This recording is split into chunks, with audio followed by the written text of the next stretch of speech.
So thanks everyone for coming.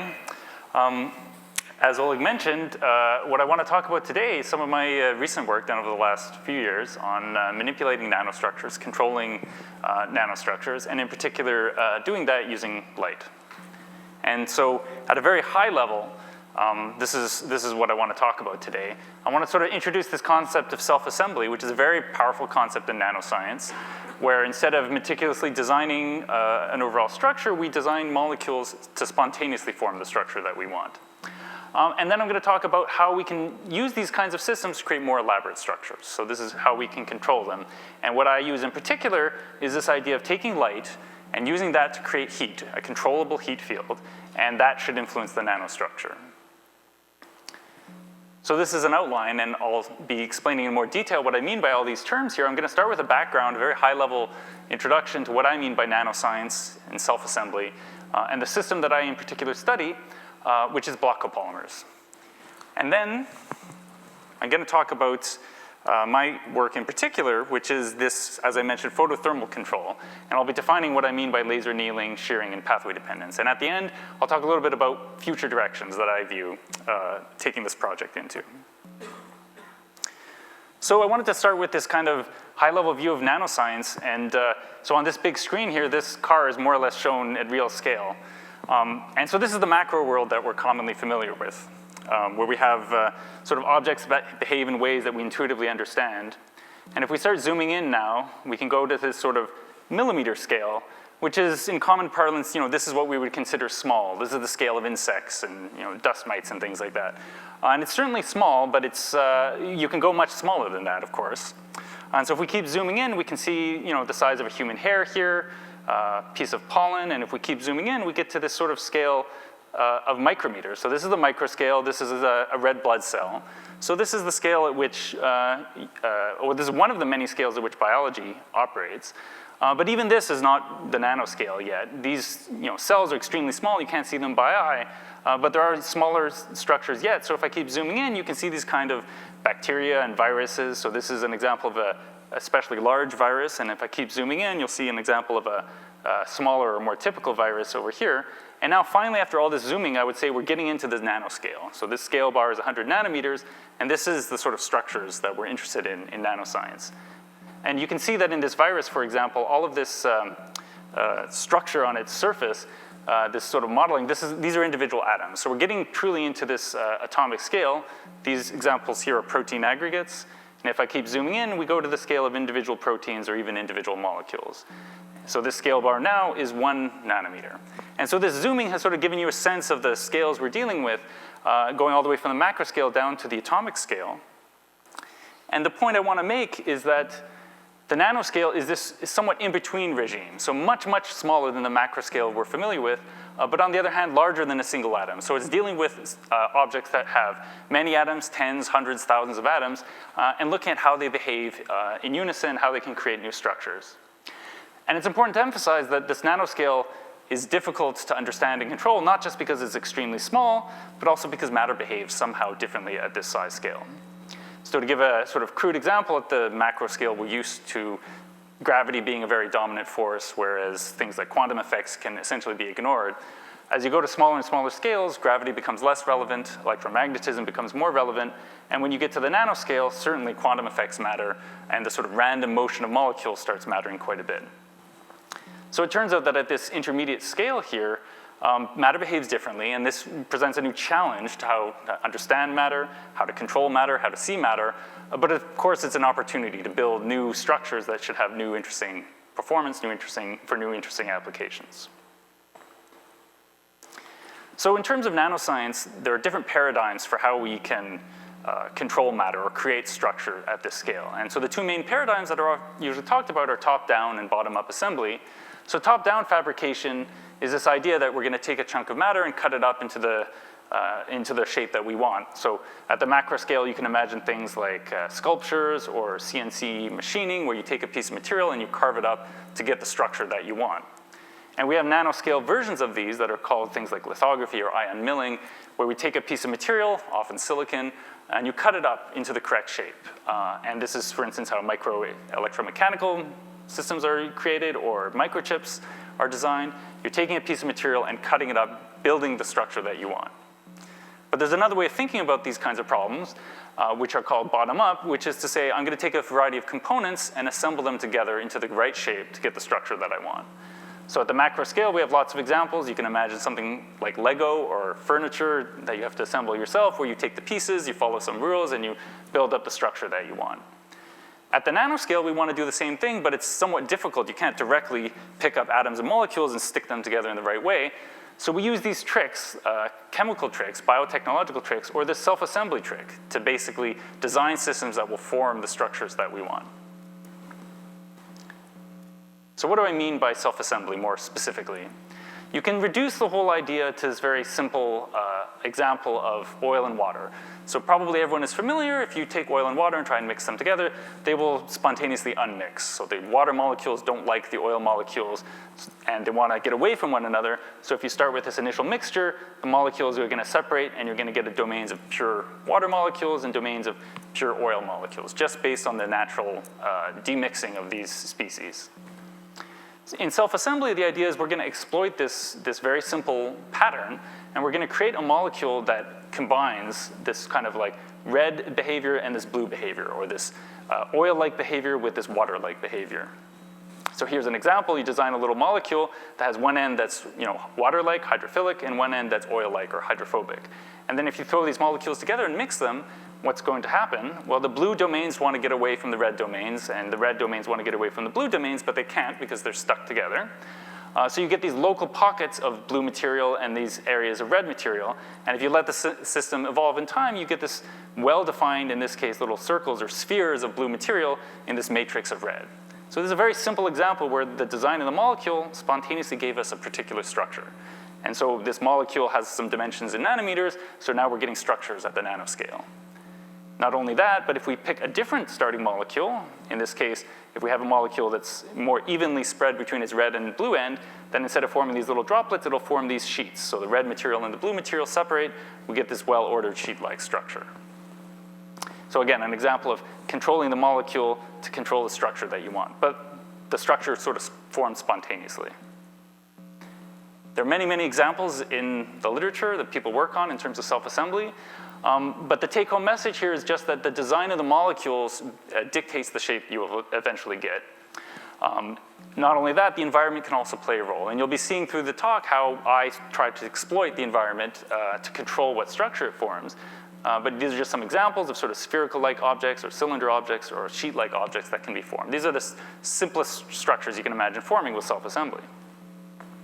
So that's self-assembly in a rather general sense. The particular systems that I study are called block copolymers. And so a polymer is a long chain molecule, the same repeat unit repeating over and over again along a chain. And a block copolymer, as I already alluded to, is this idea that you have a long chain, but one end of it is chemically very different from the other end of it. So this is one example of what this would look like.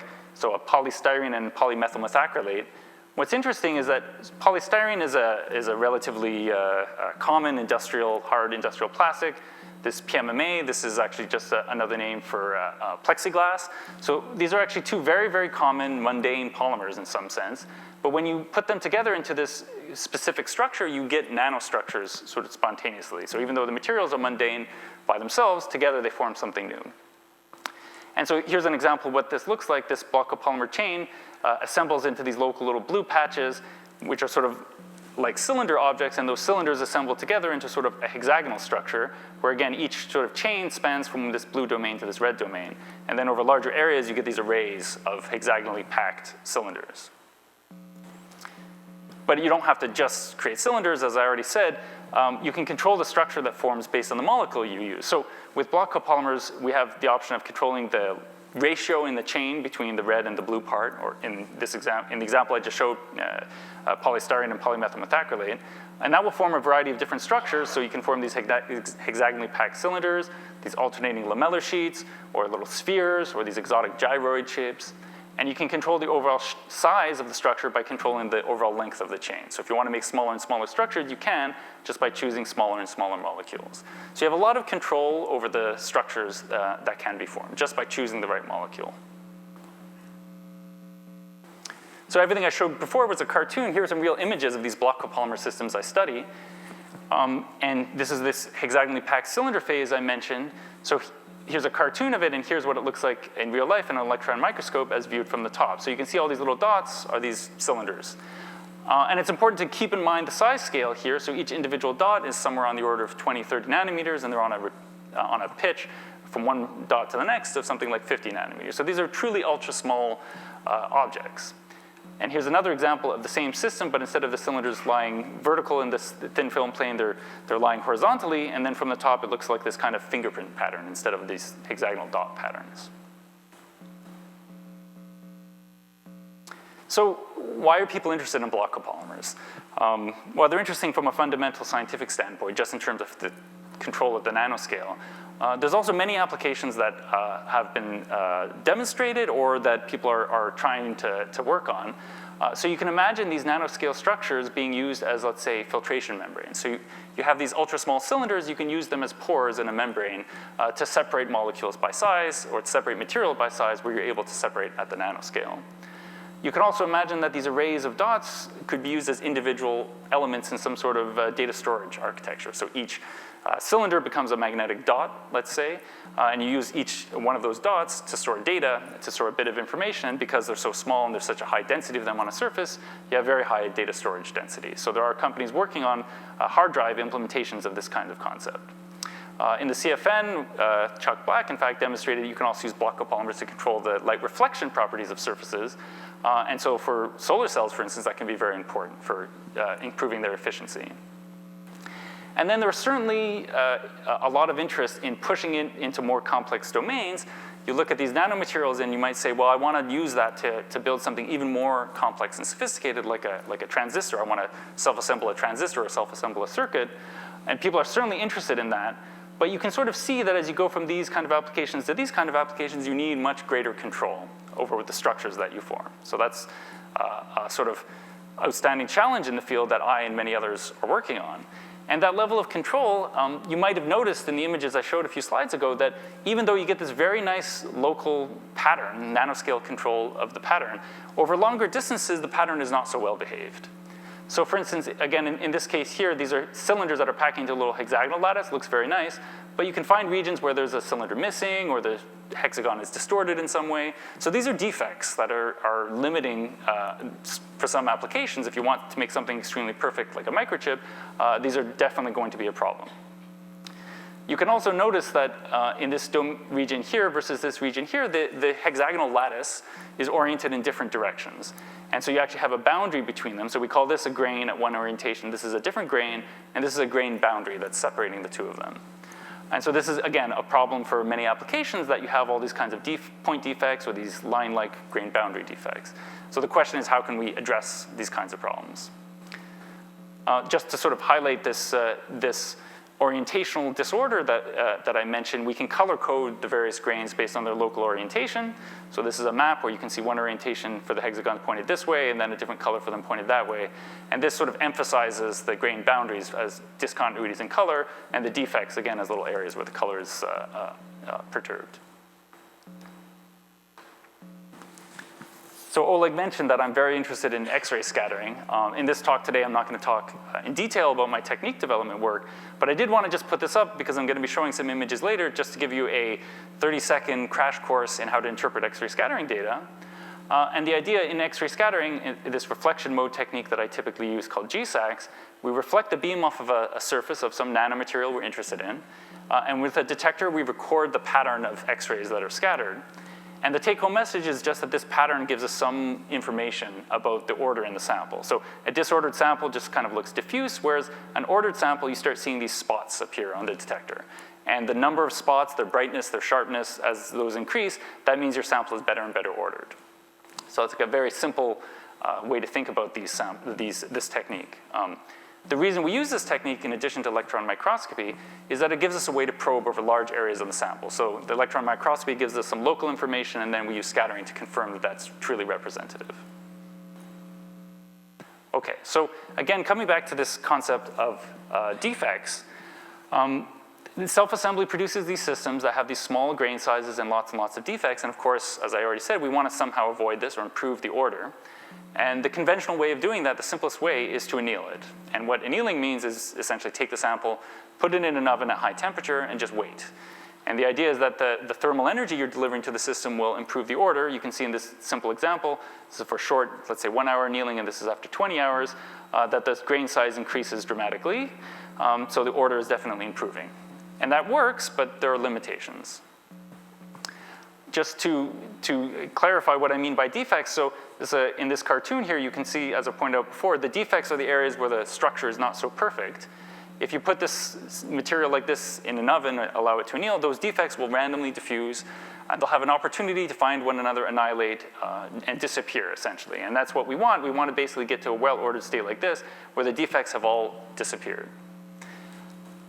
I have a movie just to show what that looks like, prepared by a collaborator. So this is a molecular dynamics simulation of block copolymer chains, where the chains are sort of shown as beads on a spring, so 5 green and 5 red beads stuck together.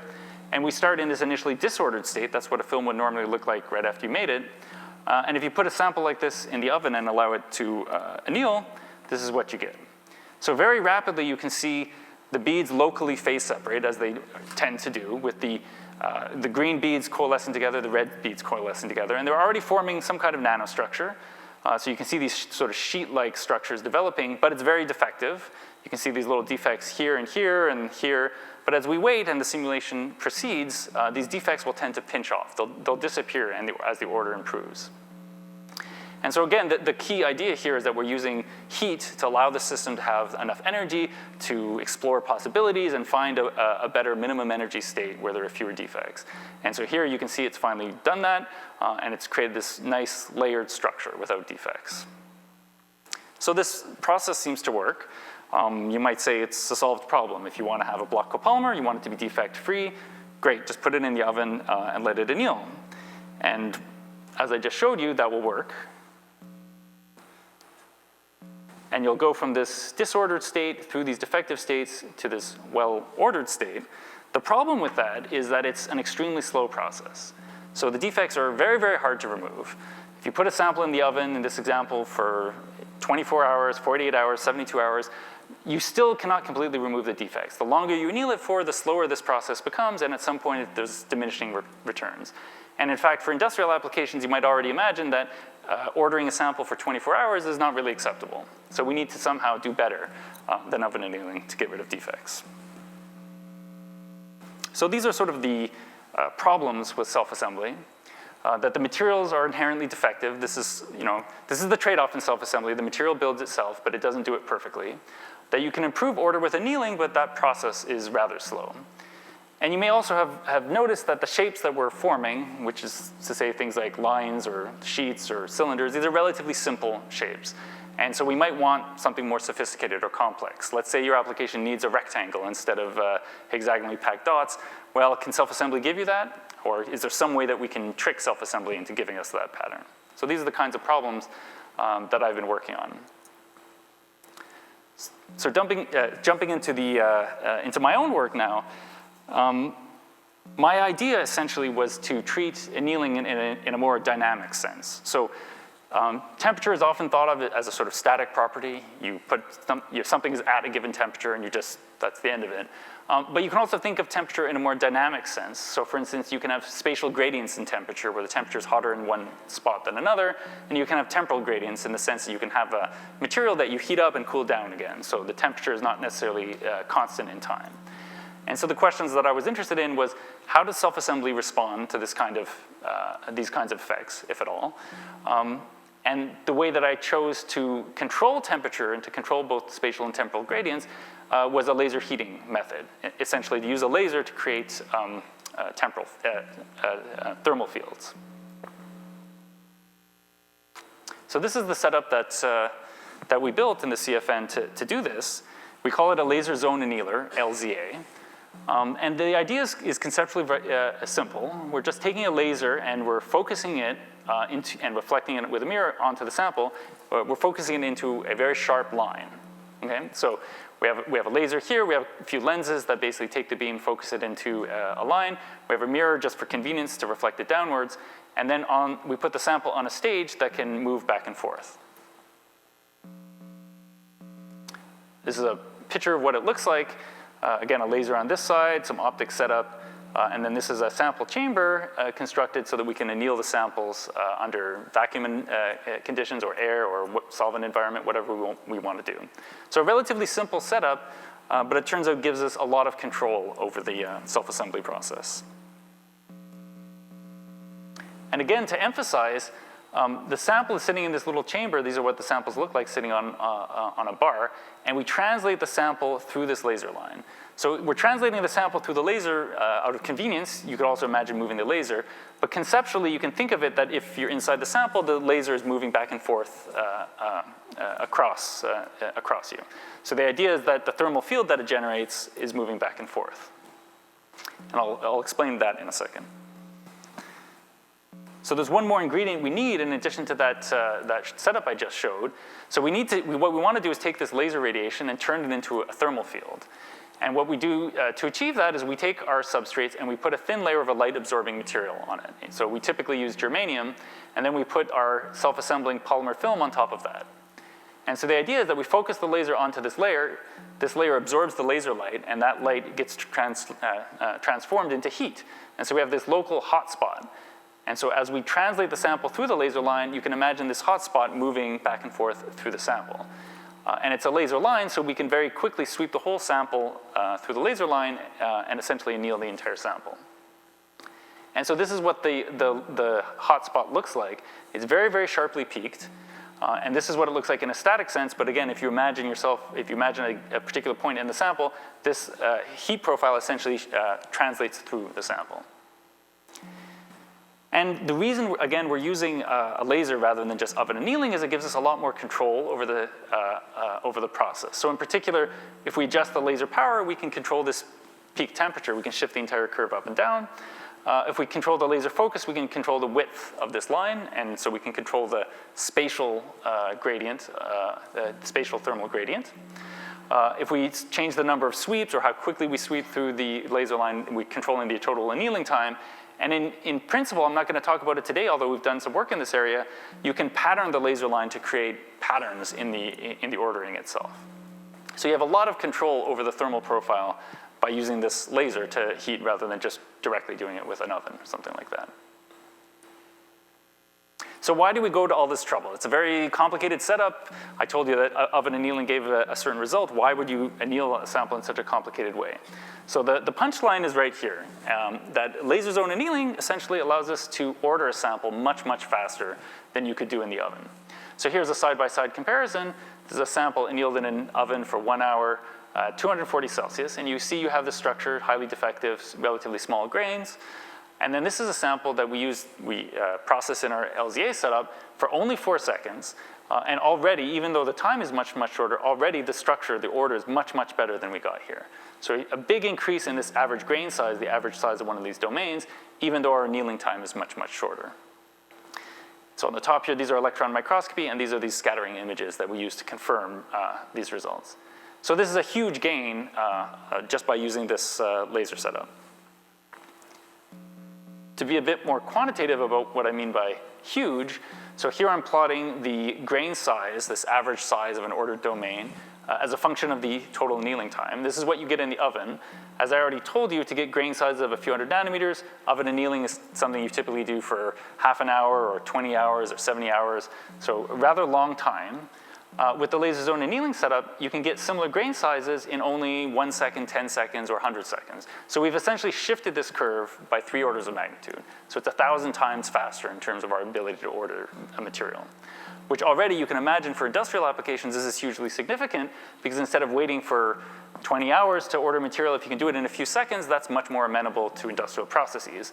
And in fact, this laser line, you can imagine a roll-to-roll process that just scans a huge amount of material under the laser line and orders it all very quickly and easily. So that's already a huge gain. The question is, scientifically, why does this work at all? Why does it order 1,000 times faster? So we know that part of it is the maximum temperature that we reach. So if you remember this thermal profile, it spikes up to something like 500 Celsius. And I'm comparing it to an oven sample that was annealed at a lower temperature, so you might say that's unfair, or you might say it's obvious. Yeah, of course, you go to higher temperature, things order faster. That's well known. It turns out that you have to be a little bit more careful, though, because it would be very difficult to put a sample in an oven at 400 or 500 Celsius and expect to anneal it. By the time you put it in the oven and pulled it back out, it would probably already be completely degraded. So it turns out that polymer materials don't like being at high temperature. If you leave them like that for too long, they just degrade. They turn into carbonaceous junk. But this laser zone annealing sort of bypasses that problem because we have a thermal spike. So we go to very high temperature, but for a very short time. So we go to high temperature for a short time so that we order the material quickly, but not so long that it degrades. So you can think of this as a very convenient way to sort of give it a little thermal spike to heat it to very high temperature for a very short time. But it turns out that it's not just the peak temperature. So even if you do a fair comparison between laser zone annealing and oven annealing at the same peak temperature, LZA is going to win, and the reason is that these in-plane thermal gradients play a role. And we're still working on exactly understanding why this is the case, but you can imagine that these defects in the material, they may experience a force based on the thermal gradient. So it's hot on one side, it's cold on the other. They can lower their energy by moving to the hot side, so the thermal zone is effectively going to sweep them out of the material and concentrate them and remove them from the material. So by sweeping a thermal zone through, the thermal gradients actually improve the order. So that's something you wouldn't have been able to get with just conventional oven annealing. So we've demonstrated that we can go 1,000-fold better than oven annealing, but the images I showed you, in this image here, for instance, the order is improved, but still not perfect. So we want to do better. How can we do better? And so one thing we would like to be able to do is not just have big grains, but have them all oriented in the direction that we want. So how can we do that? So one common technique used in material science is shearing. And what shearing means is you have two plates, shown blue and gray here. You have some material in between them shown as purple, and you just displace the plates relative to each other, and this is what's called creating a shearing force.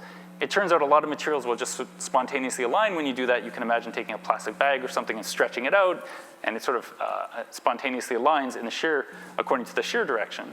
So this is well known, but it turns out it's not so easy to shear nanoscale materials. You can't just use your hands and rub them. So how do you perform a shear experiment on a nanoscale thin film?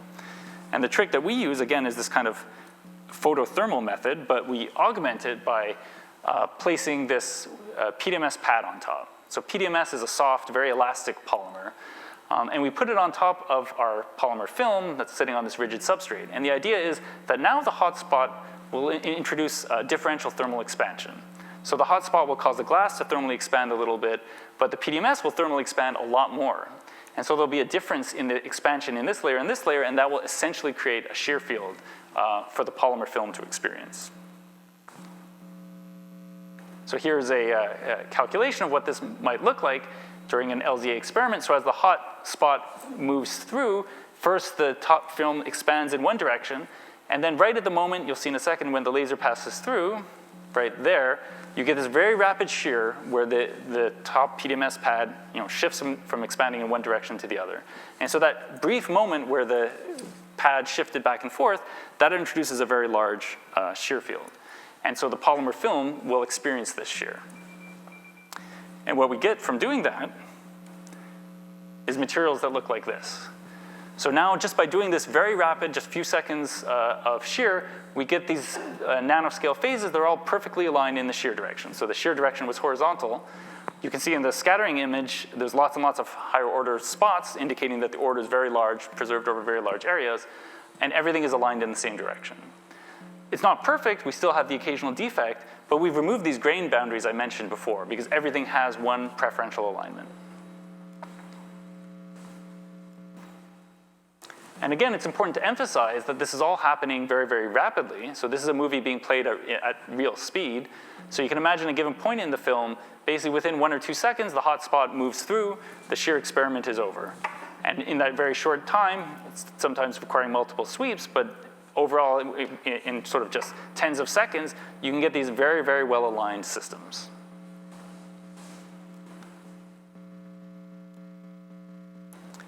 So now that we have these well-aligned systems, we want to go beyond just organic materials. So polymers are made of hydrocarbons and variants thereof, but we want to convert them into other materials to sort of control their functionality. And so block copolymers naturally form these somewhat defective structures, but our laser zone annealing trick, we can take those and convert them into well-aligned, well-ordered nanostructures. And then there's a whole zoo of possibilities for how to convert this structure into some sort of inorganic replica. The two that we sort of pursued the most is this idea of taking this nanostructure and infiltrating it with a metal salt to create a metal replica of the nanostructure, so something made of platinum or gold or copper, or exposing it to some vapor phase small molecule and creating an oxide replica, so aluminum oxide or zinc oxide, something like that. And so what do these look like when you do that?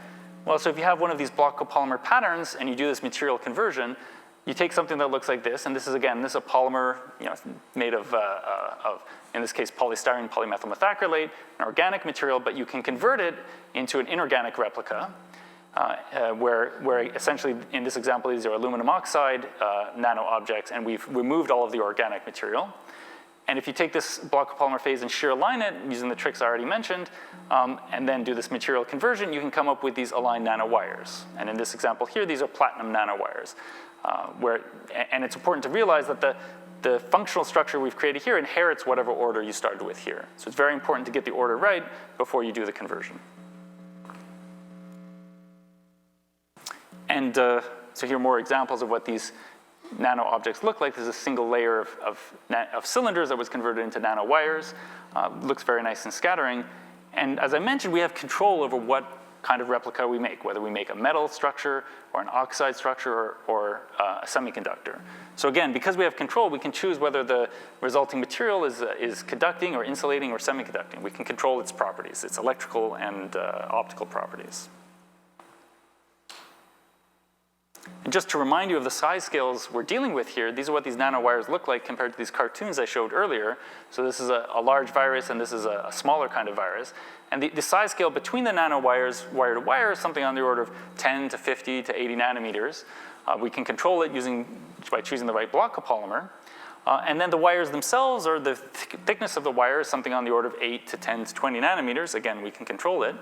And that thickness is sort of on the size scale of large molecular constructs. And you can see down here smaller molecules.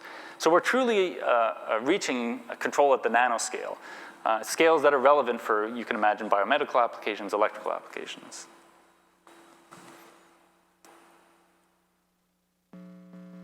Okay, so again, this is another image of these nanowires. They've been converted into platinum replicas. So here's a cartoon of these sort of wires sitting on a substrate. We realized that once we had converted these block copolymers to this inorganic rigid replica, that we could use this substrate and sort of order on top of it yet again. So we could go through the whole process I already told you about, put a self-assembling material on, shear align it using our laser zone annealing trick, and thereby order a second material on top. So you can actually try that, and we did, and you can get constructs that look like this. So in the first layer, we shear aligned nanomaterials in this direction, converted them, and then we did it at 90 degrees. And so we're really getting structures that look like this. These are nanowires, 2 grids of nanowires laid on top of each other at 90 degrees. So we're getting this kind of mesh structure. And the reason we got extremely excited when we saw this is because this kind of structure is not something a block copolymer would natively form. It wants to form hexagonally packed cylinders or lines. But we've sort of tricked it into, in a sort of iterative sense, to forming little squares, which is not trivial. But of course, when we did the 2 layers, we didn't have to do it at 90 degrees. You can do the first layer and the second layer at a different angle. And so you can get not just 90-degree squares, but you can get sort of rhombic shapes by controlling that crossing angle between the first and second passing. These are Fourier transforms and scattering data of the meshes, again, showing that they're well ordered over large areas. In fact, again, I mentioned it only briefly before, but this laser zone annealing trick has this advantage that we're processing macroscopic amounts of material very rapidly.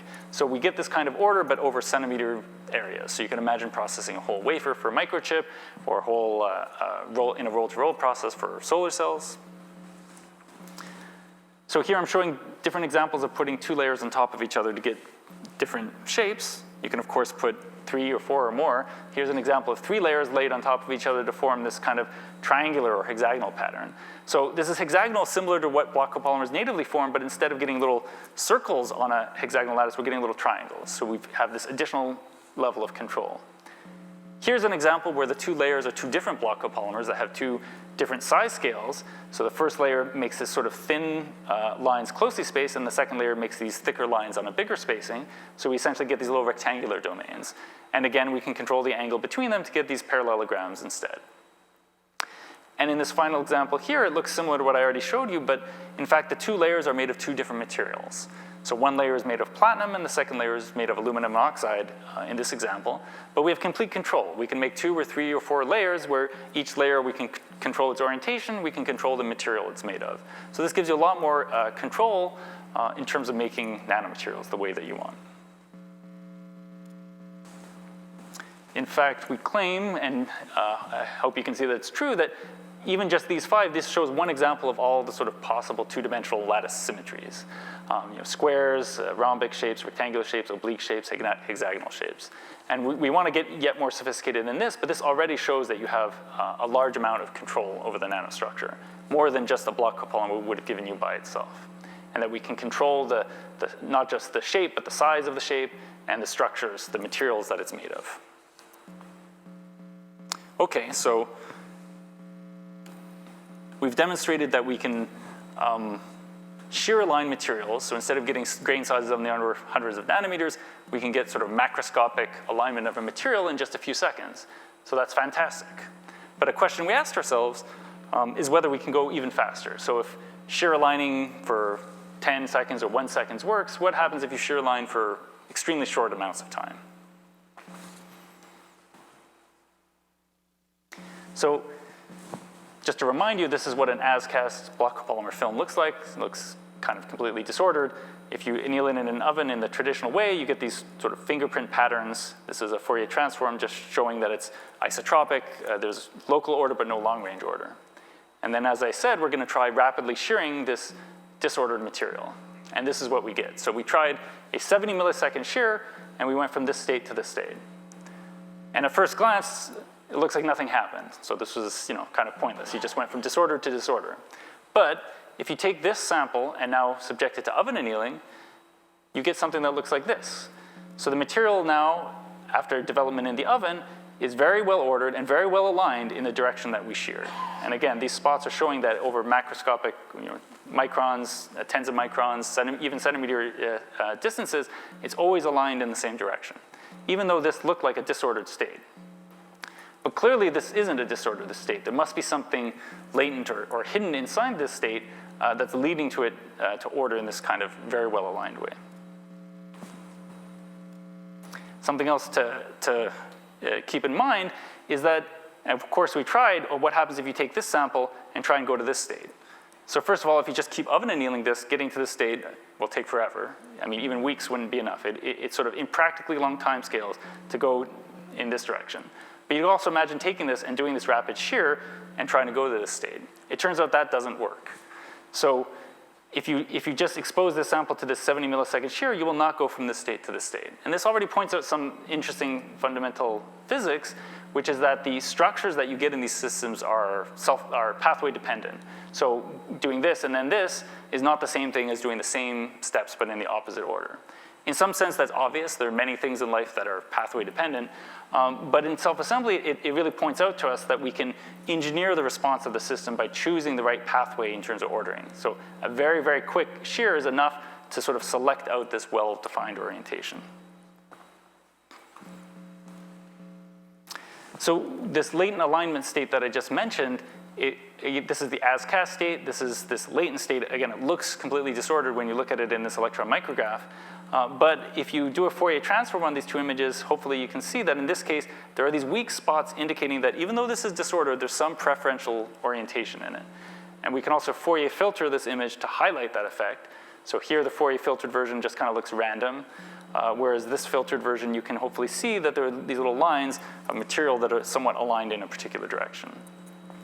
And in cartoon format, what we think is happening is that the material is not we haven't exposed it to the oven yet, so it hasn't had a chance to anneal into a well-defined structure. But nevertheless, these disordered domains are being stretched in a particular direction. And so they've been aligned and sort of biased in such a way that when we oven anneal it, this preferred orientation is going to take over. This is one way of thinking about or understanding this process. That's in terms of an energy landscape. So just to explain what this diagram is showing, we have two axes here. One is the amount of phase separation, and one is this correlation distance, this grain size. And overall, the height of the surface is telling us the energy of the system. So this W parameter goes from here being a disordered as initially formed state to 0, meaning that the system is completely, the two components are completely phase separated. And this parameter sort of goes as correlations become stronger, as order becomes better and better over longer and longer distances. And so the idea is that an as-cast film is way up here. It's in a sort of unstable high energy configuration. The materials are not phase separated, and there's sort of no long-range correlations. This is a bad place to be. If we oven anneal a sample like that, what happens is that very, very rapidly, the two components, they want to get away from each other, the red and the blue components in this case, and so they phase separate locally very rapidly, and they form the nanostructure that, as we wanted, but they form it only very locally. And then in terms of this energy landscape, to improve order, you have all of these energy barriers, and these barriers are the energy required to remove a defect, and that requires sort of reconfiguring the nanoscale morphology, creating an even more high energy defective state before you can relax to a more ordered state. So again, oven annealing, essentially, it very rapidly decays in this direction, which is the sort of the high slope direction in this landscape, and then you have to anneal for a very long time, and you have all these energy barriers that are limiting your progress. So to go from this state all the way over here, which is sort of really well defined large grains, is a very slow process because you have all of these barriers. Conversely, you can imagine taking this as-cast state and applying this rapid shear, as I mentioned. And the idea here is that in some sense we break the symmetry because we align all of the material, even though it's disordered, because we align it all in a particular direction, we, by fiat, impose some sort of long-range correlation. So we create this effectively enormous grain size before the material has even had a chance to phase separate. So we're still in this kind of upper part of the diagram here. And then if we now take a sample like this, we're in this part of the phase diagram, we put a sample like this in the oven, well, what it's going to do is just naturally fall into the closest minimum, which in this case is essentially the global minimum. So by priming the system to be in this part of the phase diagram, it will just naturally evolve into this state here. It'll go from this latent alignment state without good order, but with preferred alignment, to this essentially perfectly ordered state where everything is aligned correctly and phase separated correctly. And so in some sense, the take-home message here is that we can engineer, to get the structure that we want, if this is indeed the structure that we want, we can engineer the ordering pathway to get it. So instead of just naively putting it in the oven and hoping for the best, we can trick the sample into heading into the right part of the energy landscape and then forming the structure that we want. And I think this is probably a more general phenomenon, especially in block copolymers, that we can exploit to create more controllable structures based on choosing the exact pathway that, through the energy landscape. Okay, so that was a somewhat esoteric diversion in terms of the fundamental physics. If we come back to the more practical, you might wonder, so you have this improved control of nanostructures, and what is that good for? And so we definitely view this fundamentally as a platform for exploring more sophisticated structure formation.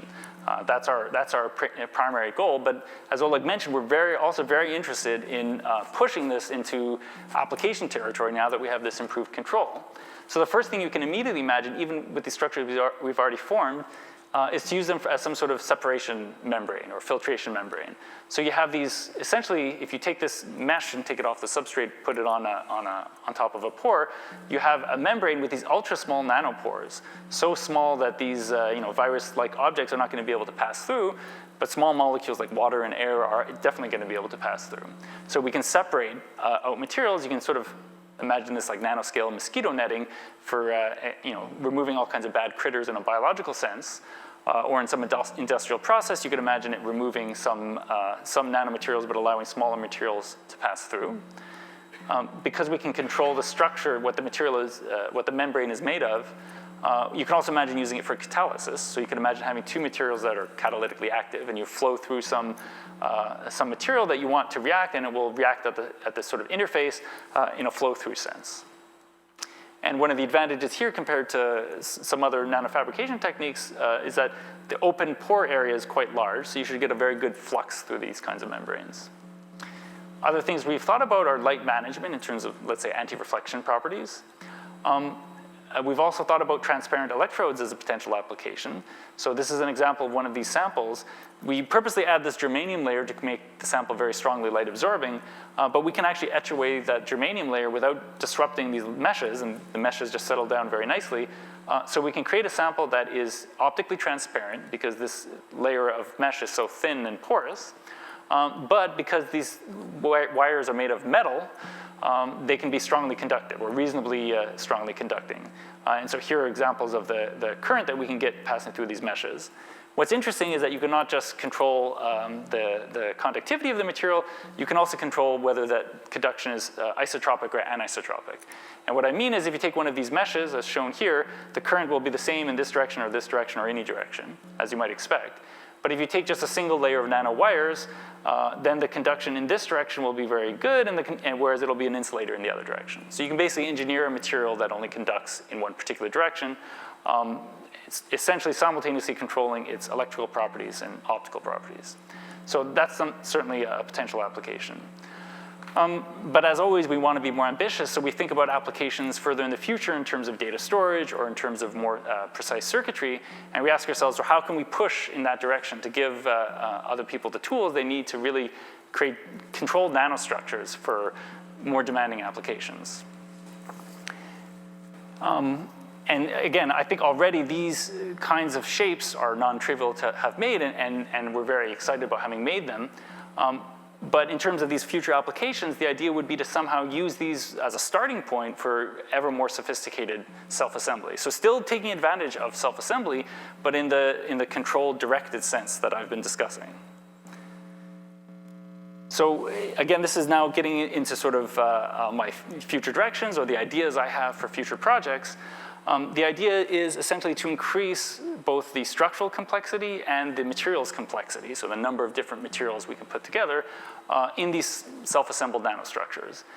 And I've already showed that you can go, using some of my work, you can go from this sort of disordered state to these ordered states, and as has been shown, you can convert these ordered states into inorganic replicas. We can layer them on top of each other, use different materials. So I would say we've essentially shown that you can go from here and start pushing into this territory, but we want to push even further where we can get very, very complicated structures, multi-layer structures where we're controlling the material in each layer, and we're controlling what these shapes that form in each layer. So how do you do that? The idea that I have about building these more complicated structures, I call it recursive self-assembly. The idea, in some sense, is to continuously use self-assembled nanostructures to control other self-assembled nanostructures. So to give you a more concrete example, imagine we start with one of these nanomeshes that we've already demonstrated. The idea would be use that as a template to order a new self-assembling material. So if you put one of these block copolymer cylinder phases on top, normally they want to form a hexagonal lattice, but we may be able to trick them into forming a square lattice. And then we can take these and convert them into some inorganic replica, fix them into position, and again, use that substrate again as a template for self-assembling a new material. So you put the new material and it assembles into a ring, and then you fix that, you expose it to a new block copolymer material, and you fix that structure, and you can imagine iteratively building more and more complex structures, where at each stage, you're using the previous structures as a template. And of course, this is going to be manifestly pathway dependent, as I already mentioned. If you use a different block of polymer, you're going to get a completely different structure. And so you can start imagining this kind of zoo of possibilities of possible structures that you can form, depending on the sequence of steps that you use. And these more complex structures, then you can start imagining that these start looking like the kinds of structures you would need to form memory elements or circuits or metamaterials, all of these kinds of more demanding applications, where we have control of the nanoscale order, and we're doing this over, again, large areas with control of the alignment.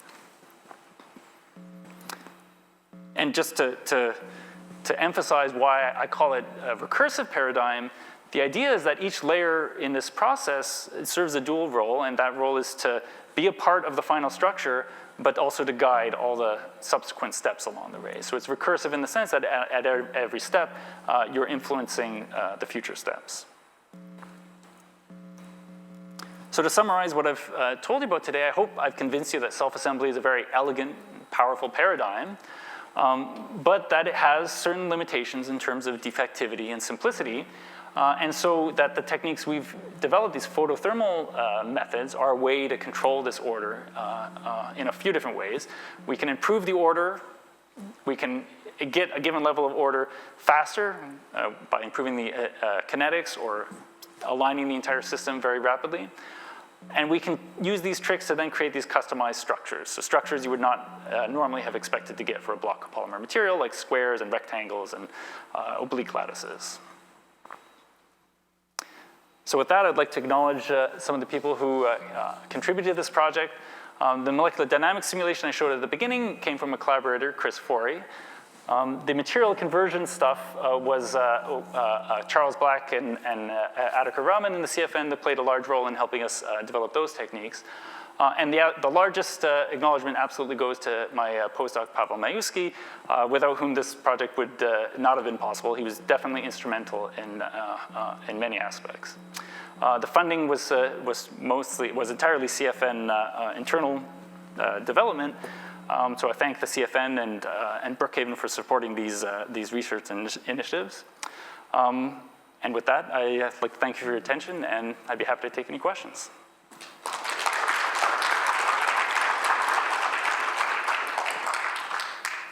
You've shown that you can put one layer on top of another. How far can you go with this stacking before things start washing out? Right. It's a very good question. So the question was, we've shown 2 or 3 layers, but what's the limit? How high can you go before things become completely uncontrolled? So with the method I showed you here, we did 3 layers. We can keep going, but the system gets worse and worse because we're not, well, you're creating these voids and material can kind of like sag. So, but we have ideas of how to improve upon that. So one of them is sort of what I'm showing here, where instead of trying to just purely layer things, is you try and order materials in the voids to sort of improve it that way. And actually, so I mentioned Chuck and Adhikar. We're also working with them on other ideas of how to create layered structures that, in some sense, could be arbitrary. You can imagine 10 or 100 layers being stacked on top of each other. So we haven't got there yet, but that's definitely an idea we have. Danton? I have a question regarding this process is very close to like computing optimization process. For example, non-convex optimization, we try to find the minimum energy in some gradient-based approach. Yeah. Therefore, right now I can see parameters. One is annealing, another one is shear. So these 2 parameters can actually combine them together. Therefore, like that represent biggest gradient descent, that slope. So that means it probably faster approaching the minimum point. Yes. So the question was? Not just like a shear first and annealing. Yeah. Or you combine with annealing and shear. Right. So I maybe didn't mention it emphatically, but so in the laser shearing approach that we use, if I do this rapid shear, then it's sequential in the sense that I've sheared it and then annealed it. But if we do a more slow version of the shear, then the laser is both shearing the material and annealing it. So we are getting this combined effect, and it's exactly as you said. By combining the shearing and the annealing at the same time, that's how you get extremely good order. Yeah. When you're doing the casting, can you do the casting at higher temperature and let it go to the minimum? So to cast the film at higher temperature. So we normally cast these films by spin coating from some solvent like toluene. So there's a limitation there, just a technical limitation in terms of casting at high temperature. But you could imagine, trying to do something like that. I see what you're saying, to control where you are in the energy landscape. Yeah. Ben? Yeah, you mentioned that you put a germanium layer and then you expose it to an optical laser. Yeah. What are the prospects of using infrared laser? It's a good question. Yeah, I think there's a lot of potential there. So if you're using an infrared laser, so Ben's question is, why not use an infrared laser? You can directly absorb light in the polymer material. We definitely have thought of that. One reason you might not want to do that is you might induce, because the absorption is so local, you might induce damage in the polymer layer. So there might actually be an advantage to heating indirectly, even though you're heating very close. I did also play with a IR lamp, not an IR laser setup. And I mean, in general, it's easier to work with visible light lasers because you can see them. And it's easy to create light absorbing layers to sort of absorb that laser light. So I think you're right, we could use an IR laser as well. Robert? Kevin, did the molecular dynamics simulation validate well against experiment? And if so, what's the bottleneck using MD to help design future protocols? That's a good question. So the question is, the molecular dynamics simulation, does it validate the experiments? And the answer is yes. So once we got, as always with molecular dynamics or simulation, you need to tune the parameters so that they're close to what you're physically working with. But once we had done that, this collaborator, Chris Four, we got a lot of results that were reproducing what we see experimentally. So what's the limitation in terms of using that to predict in the future? I mean, there's no, the usual limitations. We need interested people and we need computer time. And we're reaching out right now to people to try and make that happen. And I'm probably going to talk to you about it.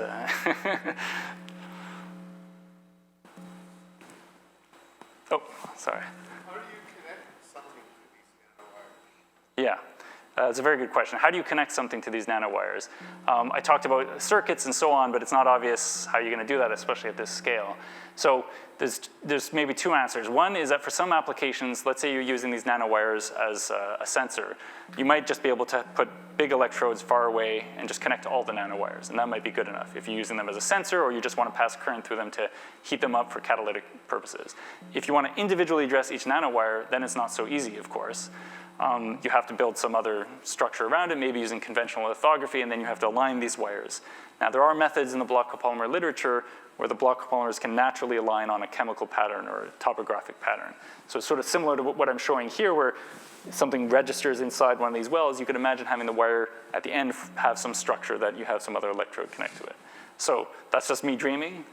It's obviously a very big challenge to how you would connect to these kinds of structures. Does that answer your question? Is that? Thank you again, Kevin. Thanks.